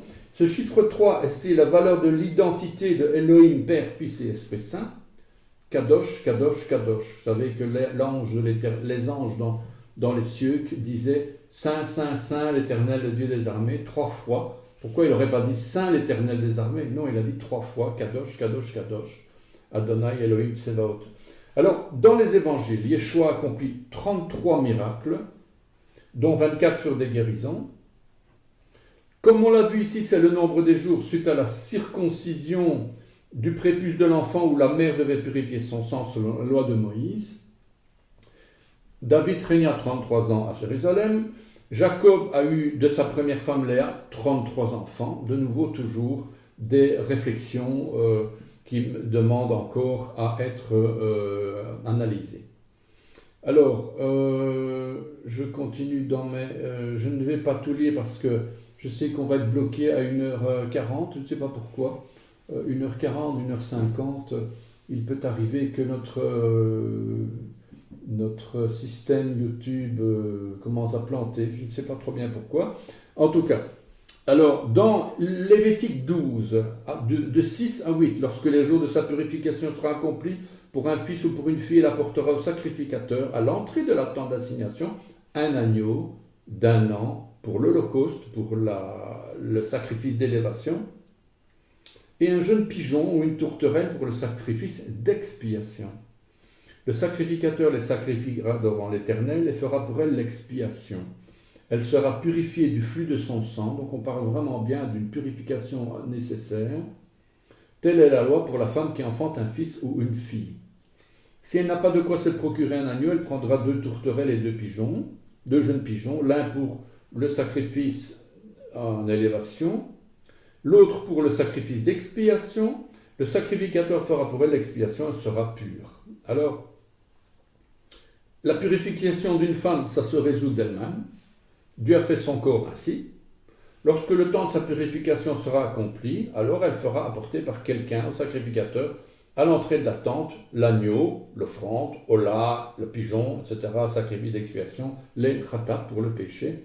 Ce n'est que quand le temps de la purification est passé, ce n'est qu'à ce moment-là que le souverain sacrificateur va la déclarer purifiée par un sacrifice sanglant.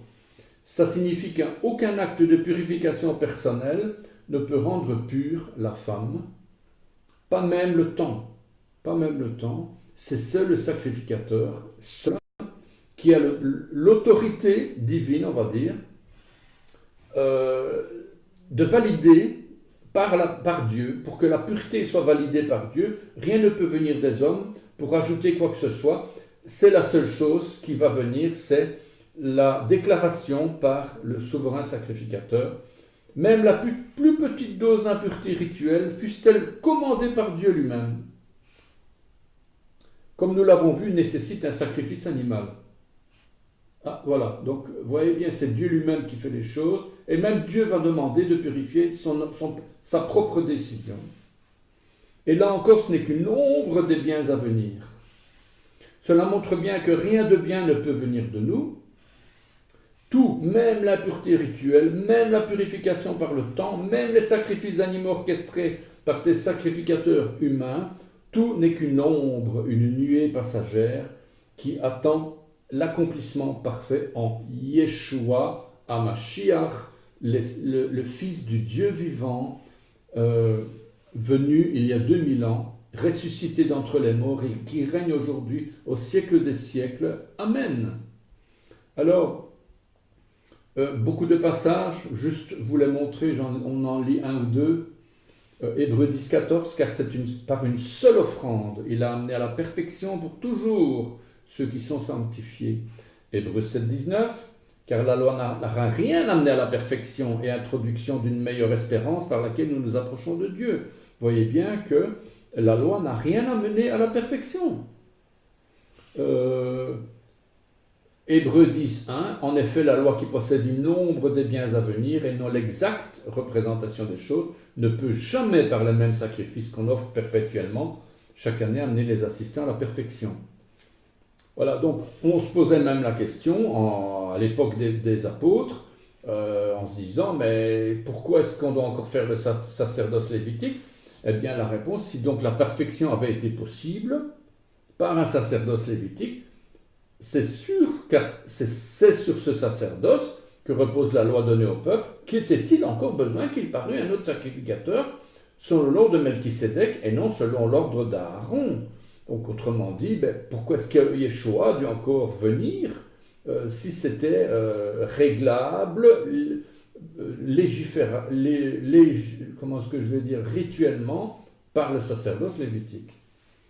Voilà, donc voilà.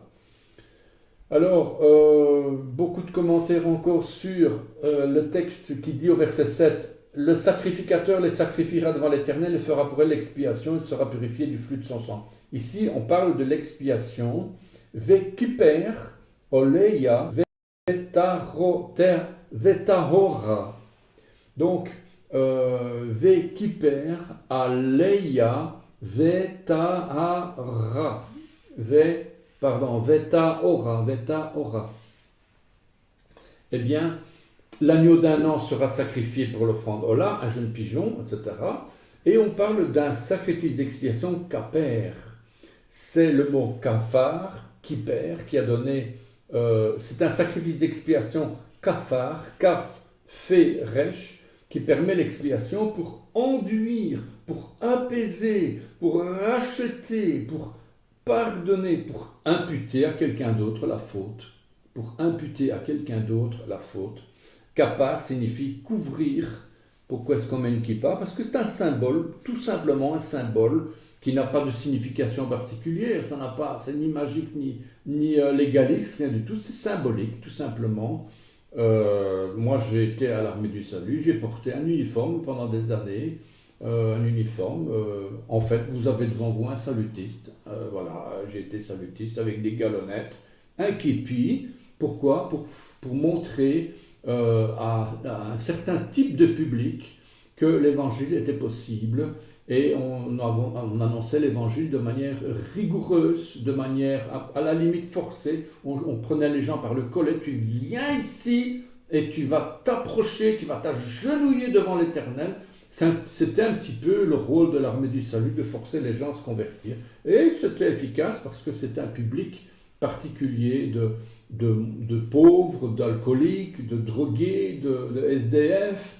Et ces gens-là, ils ont du respect énorme pour l'armée du salut. Et donc voilà, c'était un uniforme que je portais pour servir Dieu dans ce contexte-là. Eh bien, l'Akipa, ça a ce but-là aussi. C'est simplement un symbole pour couvrir, pour purger, pour provoquer la réconciliation avec le monde juif. Et cela signifie aussi, d'ailleurs, pour l'arche de Noé, vous savez que ce mot se retrouve lorsqu'on recouvre l'arche de Noé par du poids, du bitume. Eh bien, c'est le même mot, kafar, qui vient. Eh bien, dans la forme grammaticale piel, vous savez que la forme grammaticale piel, c'est de l'intensif. Je reviens avec cet exemple que je n'aime pas. Tuer, c'est le verbe. Massacrer, c'est le verbe piel, c'est de l'intensif. C'est-à-dire, je vérifie si ce que j'ai fait, c'est bien fait. Donc, eh bien, c'est du piel. Eh bien, le mot kiper est précédé de la lettre vav, v kiper. C'est intensif. Le verbe est transformé au futur. Le temps s'écoule sans s'arrêter. Cela démontre que la couverture de l'expiation, elle est toujours valable aujourd'hui. Pas seulement au moment où il y a eu le sacrifice, mais c'est encore valable aujourd'hui. Quand Yeshua a payé le prix à la croix, il a été en quelque sorte le vav conversif grammatical qui a transformé le passé en futur et même le futur en passé, parce que tous ceux qui étaient du temps de Noé, comme vous connaissez ce passage, lorsqu'il était 3 jours et 3 nuits dans le tombeau, il a été prêché aux esprits en prison. C'est aussi un passage qui montre que le futur est devenu à ce moment-là passé.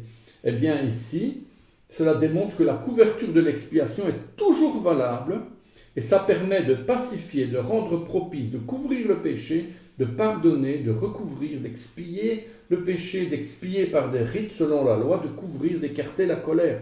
Cette forme grammaticale rend le verbe toujours kiper, toujours actuel au présent et même au futur.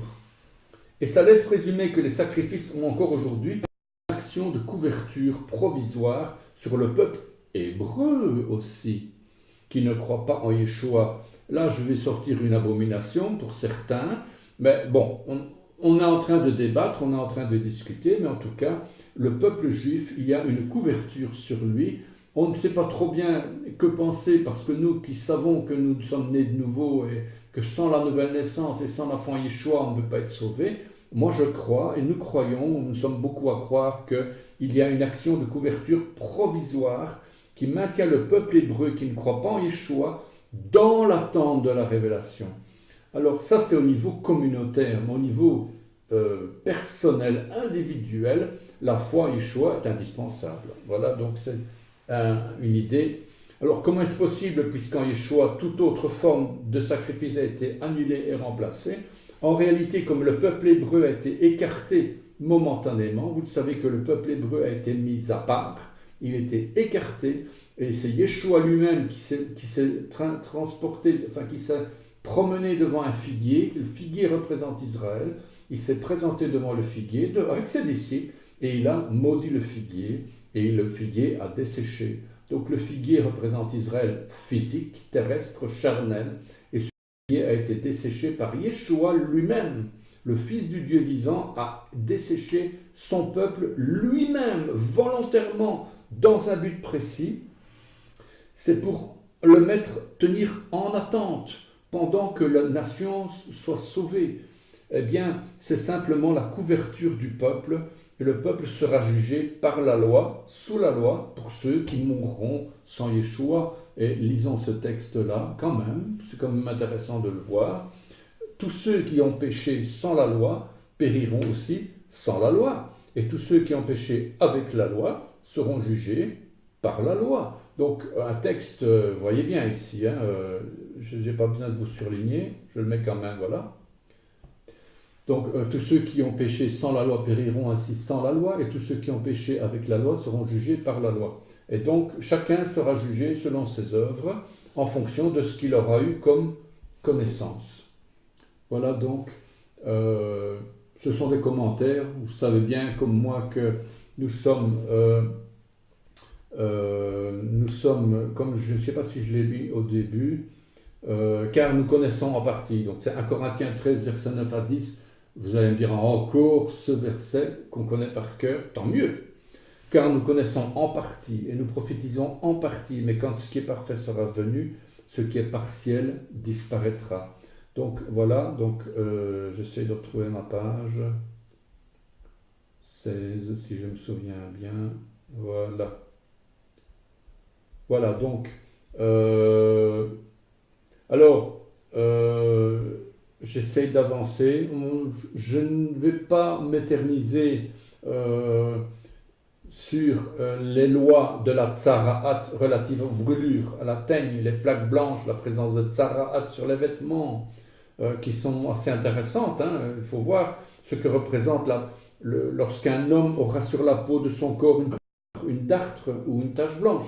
Ça, c'est donc Lévitique 13, verset 1, où on parle de ces choses, quelque chose d'important.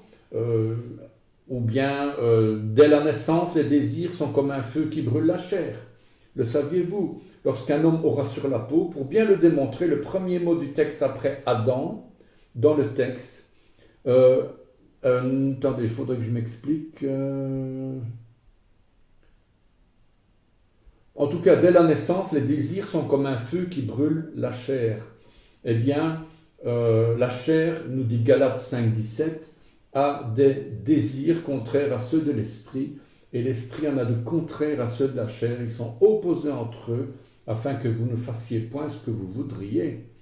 Eh bien, le contexte entier des lois du Mishkan va nous amener à réaliser que notre peau brûlante de désir, parfois notre peau, elle a besoin d'être assouvie et s'affectionne au désir charnel du péché, ne peut pas s'en sortir toute seule, sans que le Messie ne vienne descendre d'en haut, dans la chair, avec des os, avec de la peau, pour prendre sur lui nos désirs charnels et nos besoins physiques. Alors, ces besoins physiques, une fois qu'ils sont allumés, vous savez comme moi qu'ils nécessitent une libération que seul peut donner quelqu'un de saint et qui possède lui aussi une peau semblable, Dieu lui-même, incarné dans la chair. Pourquoi est-ce que Dieu a dû envoyer son Fils incarné dans la chair, comme un homme, comme nous vraiment, avec une peau, avec une tête dure, testue comme on dit chez nous, charnel comme ça, sanguin, réactif, réaction. Eh bien, si Yeshua a dû venir incarné dans une chair semblable au péché, ce n'est pas seulement pour souffrir ou mourir sur une croix. C'est aussi pour être sacrificateur vers lequel on amènera l'homme qui aura cette maladie de la peau. Tumeur, dartre ou tache blanche, qui ressemblera à la plaie de la lèpre. L'ulcère, c'est l'image de la lèpre. Pour pouvoir amener quelqu'un qui a un problème quelconque vers un sacrificateur, il est indispensable que ce sacrificateur connaisse dans sa propre chair le même problème. Sinon, il est toujours obligé de sacrifier pour l'expiation, pour sa propre chair. Pour ceux qui nous suivent pour la première fois, si vous êtes juif ou si vous ne croyez pas en Yeshua, le Nouveau Testament dit dans 1 Jean 4,2 « Reconnaissez à ceci l'Esprit de Dieu, tout esprit qui confesse Yeshua HaMashiach, venu en chair, est de Dieu. » Voilà, très important, je le donne quand même si jamais vous regardez, vous suivez pour une première fois. Alors, lorsqu'un homme, un être humain, un homme charnel, aura sur la peau de son corps. Adam ki yehi behor besaro. Je vous le montre, hein. Adam ki yehi behor besaro. Un homme, lorsqu'il existera, lorsqu'il sera, lorsqu'il deviendra, lorsqu'il s'enflammera dans la peau, dans sa chair. Le texte, lorsqu'il aura sur la peau, doit être lu lorsqu'il est venu à l'existence. Parce que le verbe c'est haya, une racine de être, de servir, d'adresser, mais aussi de s'enflammer. Qu'un homme arrive à l'existence quand il aura be'or besaro, c'est-à-dire dans la peau, dans sa chair, ça signifie que la peau de l'homme contient dès son premier jour d'existence charnelle un feu qui l'enflamme, un feu qui l'entoure, un feu qui le met à nu, un feu qui lui fait enlever ses vêtements.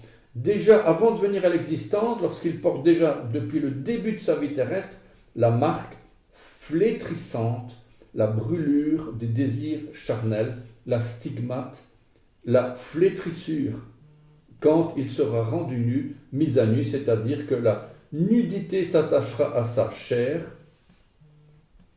Or, voyez bien, vient de la peau, s'envelopper, cuire, et ça vient, cette nudité de sa chair le rendra aveugle, avare, aïn, vaf, resh. Une racine primaire venant de cette idée de voile sur les yeux, de crever les yeux, d'aveugler.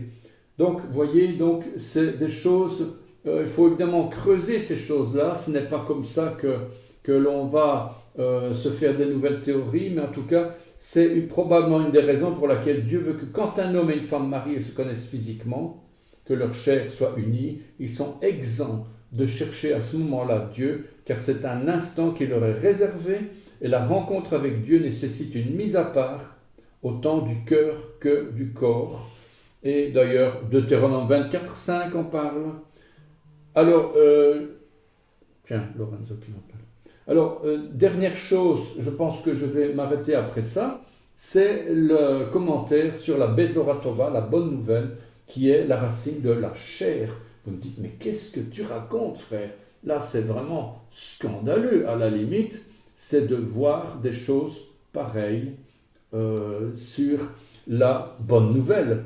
Vous voyez, Bezorah Tova, la chair, ce n'est pas quelque chose de mauvais en soi, au contraire, la chair a un but, procréer, donner la vie, avoir de l'embonpoint spirituel. Eh bien, la chair, bassar, chair, tout, circoncire, décharné, viande, nudité, corps, vous voyez, toute une série de significations. Et en hébreu, cette chair a plusieurs significations. C'est le corps lui-même. En tant que non masculin, bassar, c'est l'organe mâle de procréation. Vous voyez bien un petit peu vers quoi on tend quand on parle de la bonne nouvelle de l'Évangile. C'est aussi la parenté, les relations par le sang. On l'a vu plus haut, la chair peut être considérée comme frêle ou égarée. L'homme contre Dieu. La chair représente aussi toute chose vivante. Et la chair peut être aussi l'embonpoint spirituel, comme je l'ai dit plus haut.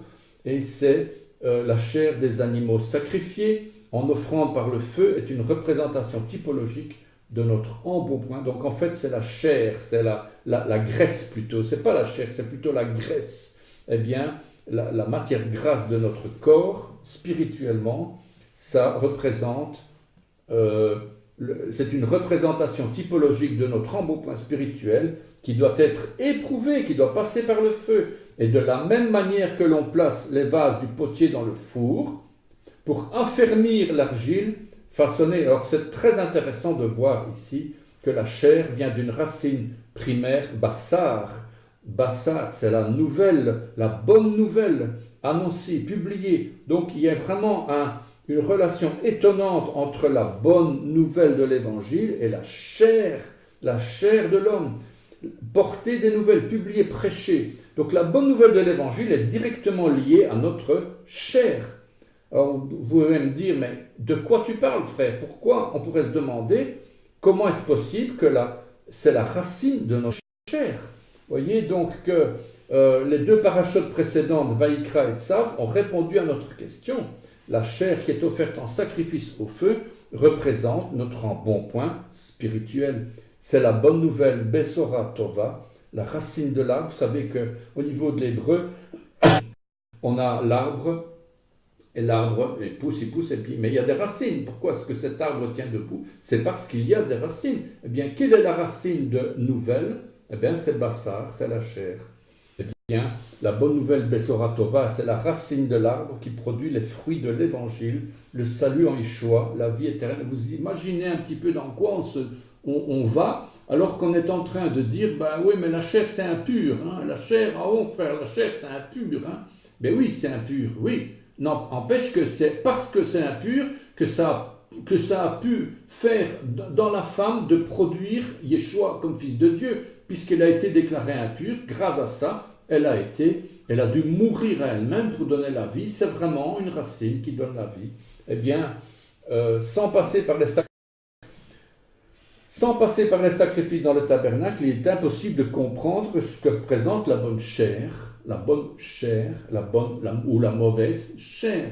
La mauvaise chair, la mauvaise graisse, on va dire, c'est celle qui c'est pas un embonpoint spirituel, c'est pas une bonne chair.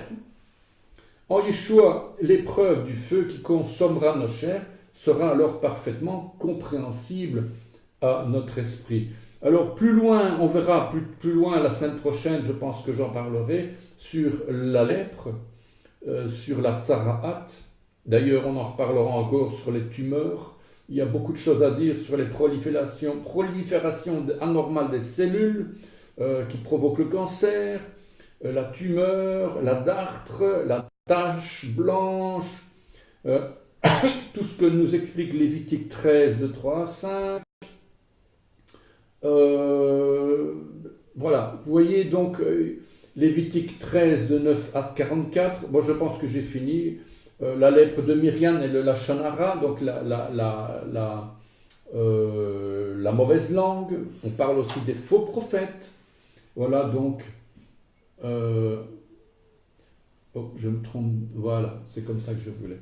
Voilà, donc j'ai pas fini du tout, mais je pense que là, sur le Lachon Hara, sur la médisance, on a encore beaucoup de choses à se dire. Sur Myriam, cette sœur de Moïse qui a été un des modèles de la Lachon Hara, qui ne fut pas isolée pour autant pendant une semaine hors du camp. Elle a été isolée, elle fut isolée, mais après cet isolement, qui suivait obligatoirement la constatation de la lèpre, devait avoir pour but de mettre un frein au débordement du langage de l'intéressé, de Myriam. Comment voulez-vous qu'il puisse médire lorsqu'il se trouve seul avec lui-même? Donc dire du mal de son prochain, même si ce que l'on fait, c'est grave. Mais raconter des faits inexacts, calomnier son prochain, l'est encore bien plus, sachant faire en sorte que notre langue, qui se trouve être bien enfermée dans notre bouche, nous ne la libérions que pour la mettre au service de l'homme, pour son bien et son bonheur. Car si notre langue peut faire très mal à notre prochain, elle peut lui procurer bien plus de bonheur encore, à condition que nous l'utilisions avec amour selon la volonté de Dieu. Plus loin, on parlera encore des risques de contamination.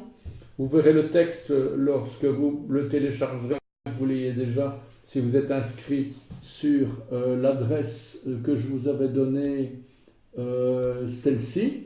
Donc, si vous voulez recevoir le document, que vous regardez pour la première fois, que vous voulez recevoir le document dans votre boîte de réception, vous devez envoyer un message vide à parachalist-subscribe@betieshua.org, le tout en minuscule. Vous envoyez ça, vous n'écrivez rien dans le message, vous n'écrivez rien dans l'objet, vous envoyez simplement parachalist-subscribe@betieshua.org et vous recevrez, vous allez vous inscrire pour recevoir la paracha. Vous avez aussi la possibilité de recevoir, mais ça on en parlera demain, c'est la Haftara, à savoir les textes des prophètes. Comme nous avons, on m'a fait la remarque d'ailleurs, que ce n'était pas normal que cette paracha était découpée en deux parties. La paracha, elle est une et indivisible, on ne peut pas séparer la Torah de la Haftara. C'est tout technique. Si on peut faire une paracha globale, ben, ça prendrait 3 heures. 3 heures et demie, on a déjà 1h40 ici. Demain, notre frère Bernard nous parlera encore d'1 heure et demie, 2 heures. Donc on va faire une demi-journée carrément pour faire la totalité, ce qui est évidemment impossible. D'ailleurs, demain, vous verrez que dans l'Haftara, nous verrons des choses déjà vues maintenant et beaucoup sur Naaman, sur ce qui se passe dans le temps. Et vous verrez, c'est assez intéressant. Nous allons lancer un PowerPoint que le frère Bernard nous a préparé. Donc ce sera quand même, j'espère, une bonne nourriture. Voilà en tout cas ce que je voulais vous apporter ce soir. J'espère ne pas avoir été trop rébarbatif sur cette paracha Tazria. Nous nous rencontrerons demain, Dieu voulant, pour la suite de cette paracha, pour la Haftara.